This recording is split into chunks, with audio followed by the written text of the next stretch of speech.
మొహం అంతా ఎంతగానో ముచ్చట్లు పడుతున్నావు, ఒకరు పడుకుంటూ ముచ్చట్లు పడుతున్నారు ఇద్దరు. నేను చూసిన ఏం చేస్తాండ్రు? నేను లేనని చెప్పి మంచిగా ముచ్చట్లు పెడతాను కదా.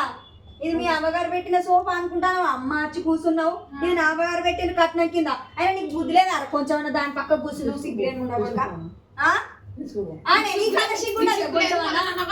ముఖం దానా మంచిగా కూర్చున్నావు. ఇడ ఈ అమ్మగారు ఏం పెట్టిండ్రా? ఇంతకు ఏమైనా పెట్టిండ్రా? అందరు పనులు ఏమన్నావంటే ఏమన్నా ఎందుకు కొడతాను నాము కానీ ఎందుకు వచ్చిండే నా దగ్గరికి ఎందుకు వచ్చిండే? ఎందుకు వచ్చిండో మరి నాకేమెరకను. ఏం చేసిన మరి ఏం చేసిన మరి నువ్వేం చేసినావు? అన్నాడు వీడికెళ్ళి నా ఇంటికి ముందెళ్ళు తోలుకొచ్చిండు రా అవ్వ అని. నువ్వేం అందరు మంచుకుంటారని తీసుకొచ్చినావు. ఎట్లా మంచుకుంటాం అనుకున్నావు? మరిగా ఆడ కూర్చోపో మీద ఏడుంటే ఆడుందేమో, ఆడుంటే ఏడుండేమో అట్లా ఉంటారు మీకు. అది ఉంటుంది సాల్ చెప్పొచ్చిండు అయ్యగారు. ఒక్కదంటే మంచిగా ఉంటుంది కదా.